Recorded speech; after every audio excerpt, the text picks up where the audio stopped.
Thank you for joining us on the Winning and Selling podcast. I'm Professor Scott Plum of the Minnesota Sales Institute, and with me is Bill Hellkamp of Reach Development Systems. Your initial interview is going along well when all of a sudden the prospect says something like, "Can you believe what those idiots in Washington just did?" What do? Do you agree with them, or do you disagree? Or do you just keep your mouth shut and hope she moves on?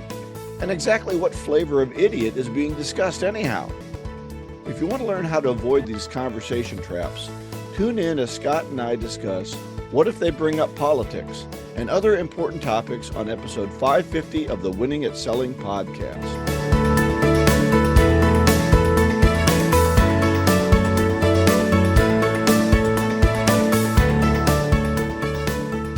I think there's probably a few other topics that are going to be really relatable to this one on politics. It's not just politics, uncomfortable right? subjects. It's anything that they say, that third rail deal, right? Yeah. Don't step on polarizing that. topics. That's right. That's right. It's going to get interesting now. Yeah, that's right.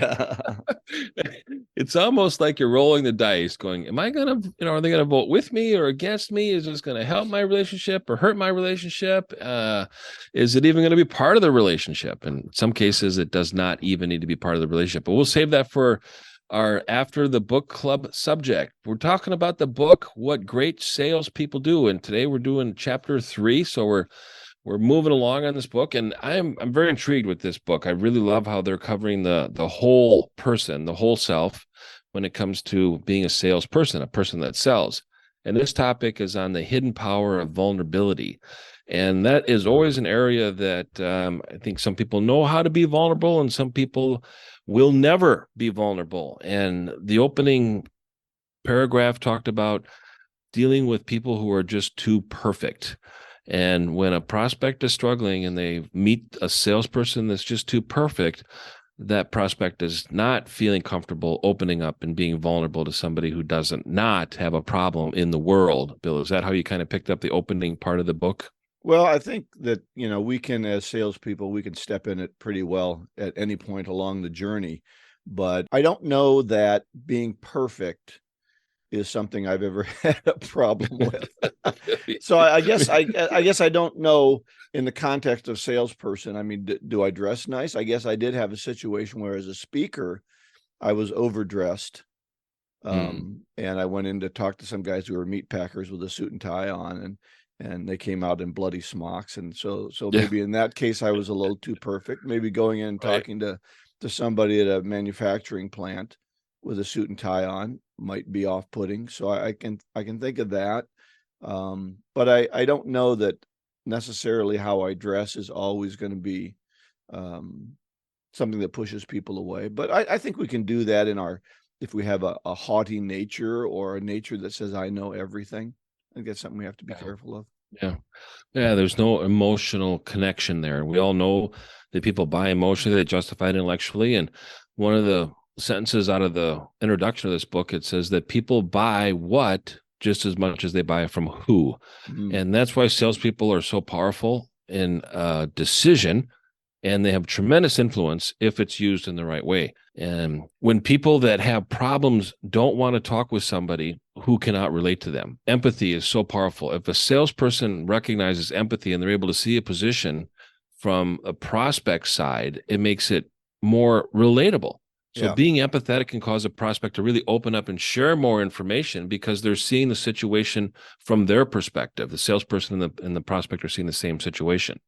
Yeah, I think that in initial interviews early on in this relationship, people are hesitant to tell us the truth, right? And if they don't feel that we're relatable, and I don't know if that's vulnerable, right? Or we're kind of co-mixing vulnerability, which is what the chapter is about, with relatability. And their contention, obviously, is that vulnerability is part of relatability.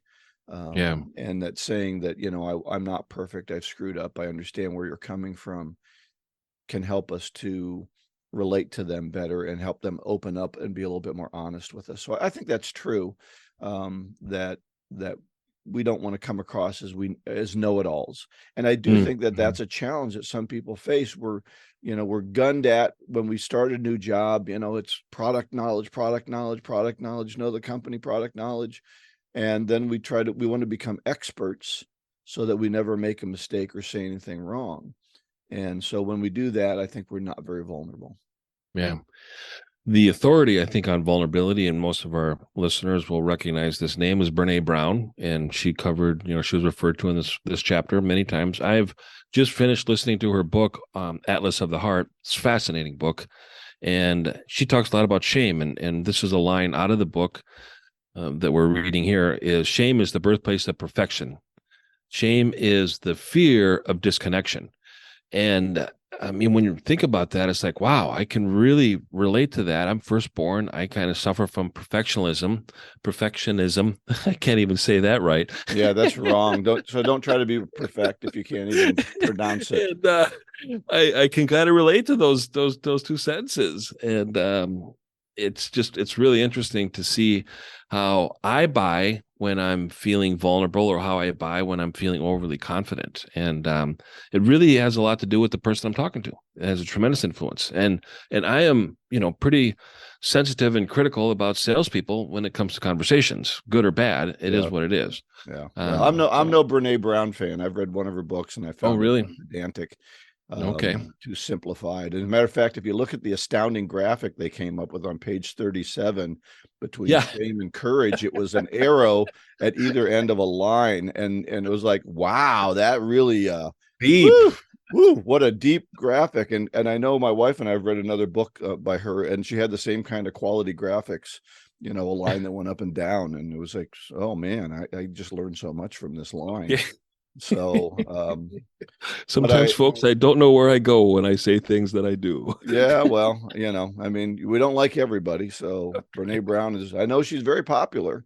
I just find her very simple. So anyway, but I do think that their whole point in this chapter, which was really important, is as salespeople, should we be able to show some kind of weakness? And if we can't, what stops us from doing it? Is it the shame thing that you're talking about, that we're ashamed of ever not knowing the answer? I'll relate it back to our school system. If you don't know the answer, you're bad. If you don't know 2 + 2 and you're not one of the first ones to raise your hand, the teaching system will call on the person who didn't raise their hand, so they can say, Billy, don't you know what 2 + 2 is? And didn't you do the work? And let's do a test here, and we'll point out all the things you did wrong. And then if you get them right, then you'll be better.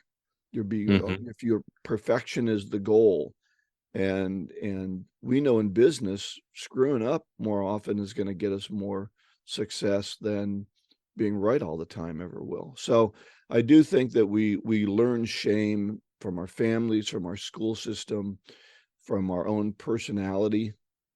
I have a high level of not wanting to be wrong, like you talked about, Scott, that perfection.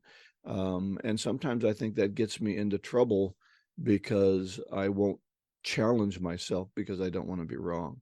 So what is it that allows us to go out and be more courageous and getting rid of that sense of shame, or being wrong, or being imperfect can allow us to do that? And I think that's kind of one of their points here, is you've got to get over whatever's stopping you from attacking a situation.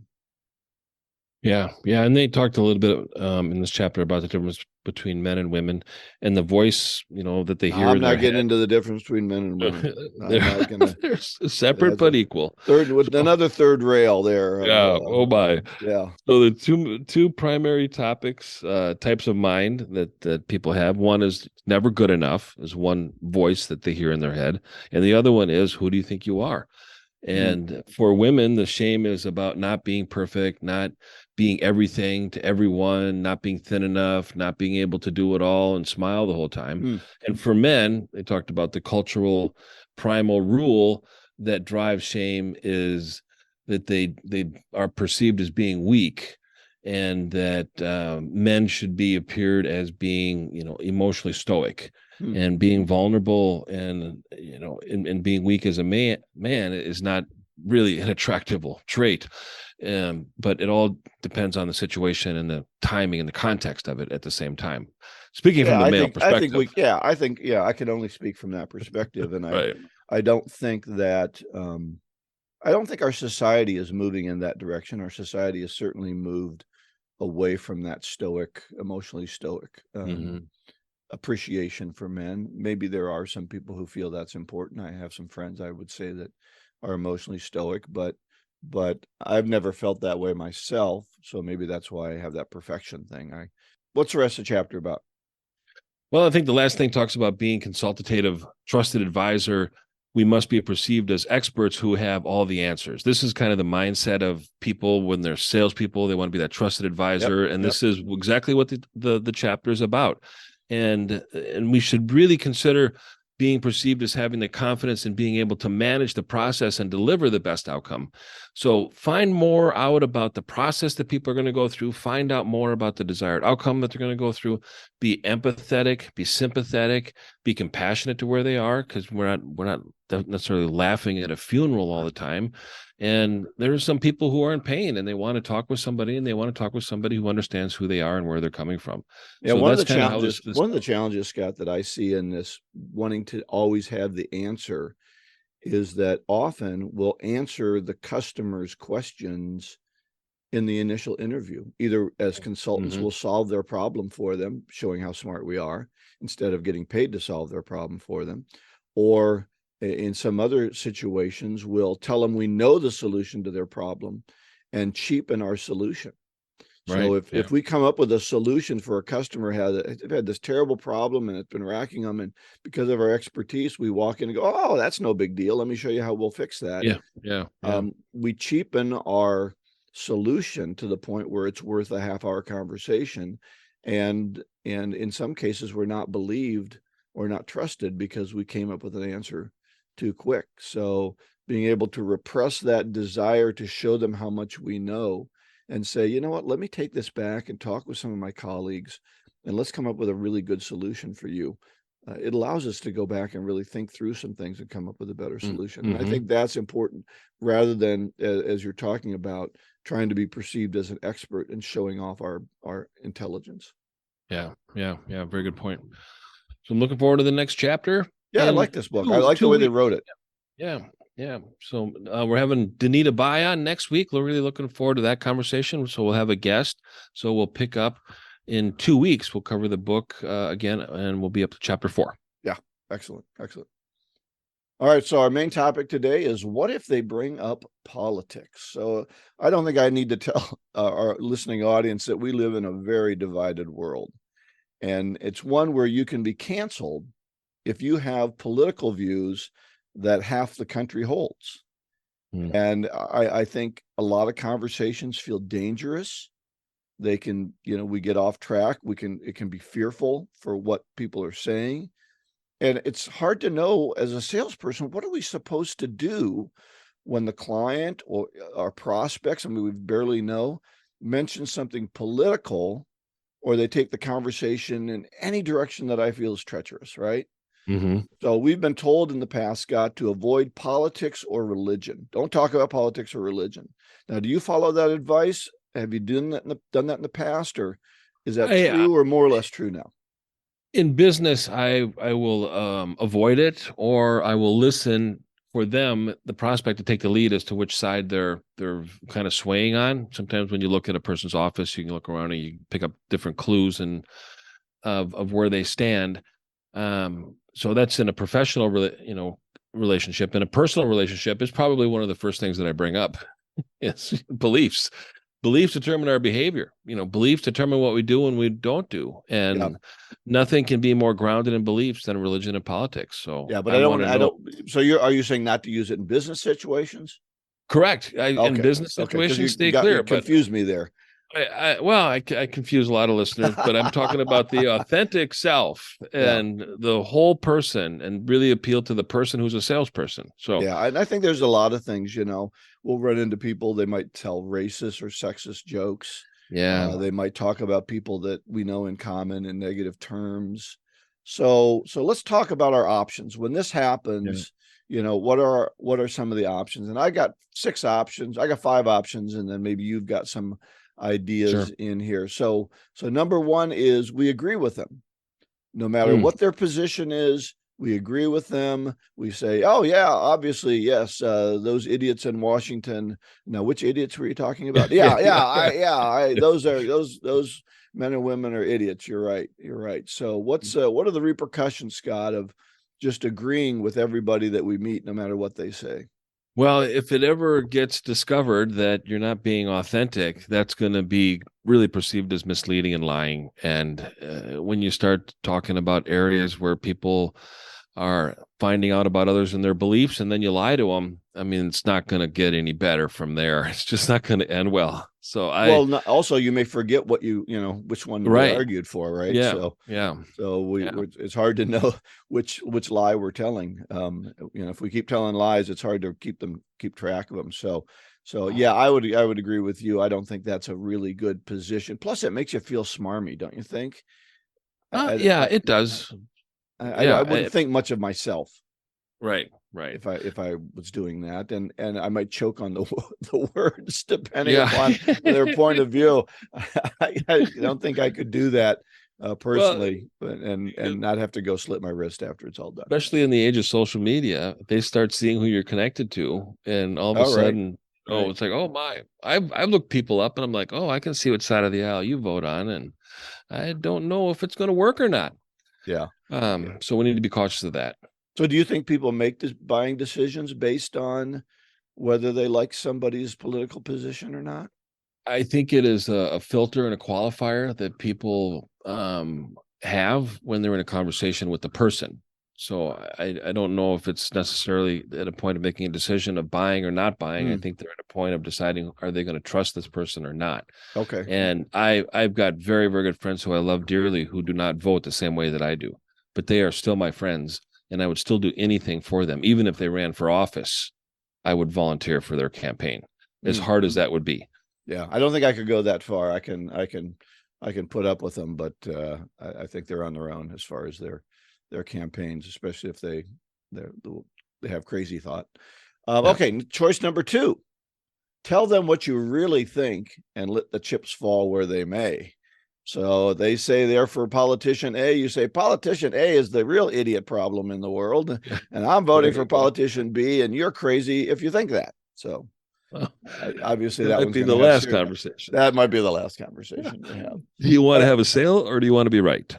And it's like, well, that's a good point, right? It's not just politically, but it's listening to what they're saying and putting it through the filters that we have that are in polite conversation, right? I mean, even with my best friend, I don't think I would tell them what I really think and let the chips fall where they may. I have a child that is tending on the other side of the political aisle from me, and in some cases, we've chosen just to not talk about it.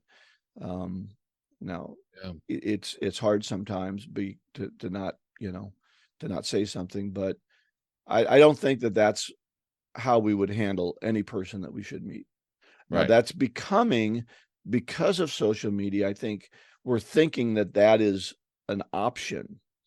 But most of the people that tell them what they really think and let the chips fall where they may have a moniker of Moose Jaw 462, right? They're not using their own personality, or they don't have their own picture backing them up. They have some fake name that they make all of their nasty comments in, and we don't have that option. All right. Number 3, just change the subject. Yeah. How about those twins? Yeah. I'm not sure that's a helpful one. How about those Minnesota Vikings? There you go. Right. Are you going to watch the game this weekend? Yeah. Boy. So why that sounds bad. Why does that sound bad to us, Scott? I just think it kind of hits it head on.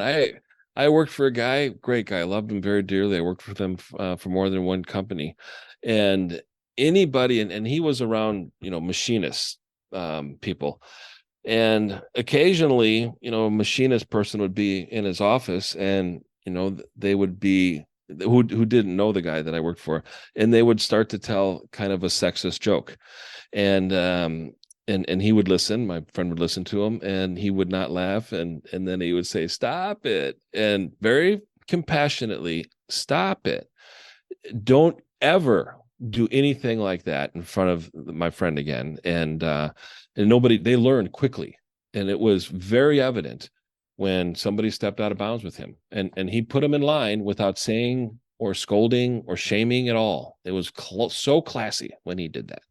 Yeah, I think some of those awful jokes that we hear that are very sexist or racist, and many jokes are, uh, if we don't laugh at them, I grew up telling jokes, and my dad, was pretty bawdy in his humor, so I got some of those jokes in my repertoire, and I got in with a group of people that just didn't laugh at them, Mm, mm. and after a while, I just said, maybe I shouldn't tell these jokes Yeah. around these people, and then I learned not to tell them around anybody, Right. because Right. there was a reason they weren't laughing at them. So uh, how we react to things can have a lot to do with that. But I do think that if we change the subject too abruptly with a client, I think it can be perceived as rude. So Disruptive. Yeah. yeah, we Yeah. don't have to necessarily laugh at the jokes, but let them kind of run out. And we Yeah. learn about people by listening Hmm. rather than talking. So Yep. Yep. so that goes on to number 4. Say you would rather not discuss this.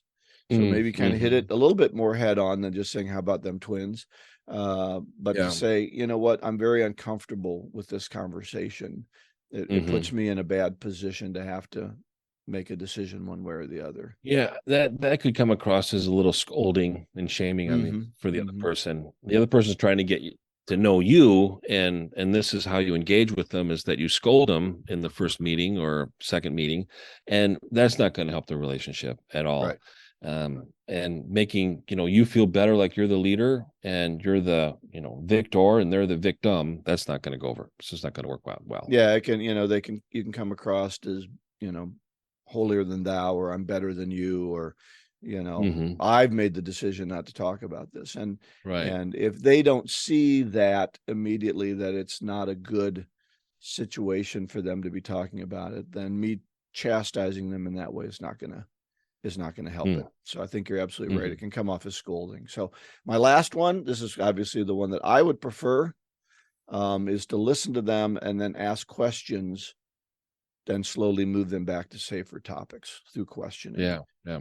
Ask a good question about, well, tell me why you feel that way, or why is that important to you, and then maybe you talk about what else is important to you, and how does that help you in business? Maybe you move it toward business. Yeah. They talk about politics, and you say, does that affect your business?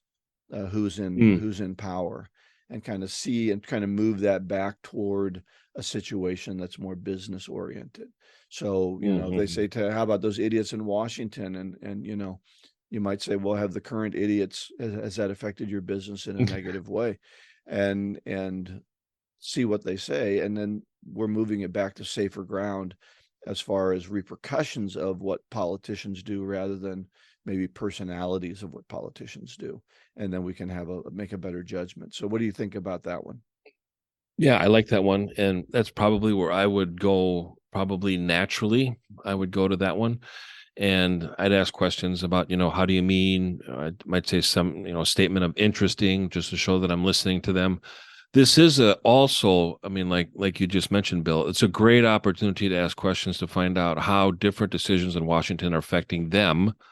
Because if you can find out more about the impact on a business because of a political decision, you may be in a better position to be able to sell your products or service in that situation, when you can create a metaphor and alignment in that area.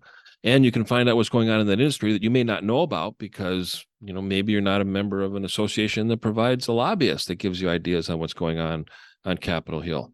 And And when you and can and each learn more different about it. Yeah, each different political party is going to affect businesses in different ways. Yeah. So if we ask the good questions, we can find out how that impact is, and now we're driving it to a more productive type of meeting than just to, we just complain about something doesn't help us. Learning what the impact of it can. So any So other that'd be my options that come first, to mind yeah, for that'd you? be my natural response. If I was to be a little bit more of an actor without getting myself into trouble, I would play dumb and just say, politics is just not something that I'm keeping up with. So what's happened, or what's going on, or can you Hmm, educate me right. on what's happening? Now, anybody that knew me, they would know that is not true. I mean, I can say that about football, And I'm really looking forward to the Super Bowl with the Patriots and the Bills in a couple of weeks. And I think it's going to be a great game, and I'm looking forward to the ads. But I don't follow football, but I do follow politics. And if somebody knew me and I played dumb, they'd call me out on it, and that might be embarrassing. But I was just trying to do what's best in the relationship. Yeah, I think when we do follow something like politics and somebody brings it up, our natural inclination is to tell them our opinion because we've had some involvement in it. And I think for salespeople, it is the third rail. It is kind of the challenging thing. Again, biases or off-color humor, all those things are things that we need to watch out for. Let them run its course, and then see if you can move the conversation back to a more productive point. So yeah, that's what I know I it's have. the Eagles. I know it's the Eagles and the Chiefs. Okay. Oh, So okay. I know that much. All right. I do have a blog that the listeners might find interesting called Communicate by Listening. And so listening and asking questions are crucial for you as a salesperson. We'll have that available on the show notes. And this is episode 550. Our golden nugget today is politics is the art of looking for trouble, finding it everywhere, diagnosing it incorrectly, and applying the wrong remedies, by our Groucho Marx. I thought that was very appropriate for today's topic. Yeah. Yeah. One of the things that a friend of mine said about politics, how do you know when a politician is lying? When his or her lips are moving. So yeah, I think that's probably pretty true as well. So yes, looking for trouble and finding it everywhere. I think that's great. exactly. Groucho is, and this is, this is almost 70 years ago. He probably said that, right? So right. Politics haven't changed much, have they? Nope, not at all. All right. So you want to find out the information, have access to any of the resources that we've mentioned, go to winningatselling.com. As Scott mentioned, this is episode 550. So next week, No Book Club, we'll have Danita Bai with us. And the topic is gratitude, 3 ways to wire your brain for selling success. Please subscribe to this podcast, share it with your colleagues, post it on social media. Grateful for your time. Go out and get better, one skill at a time. Joyful selling.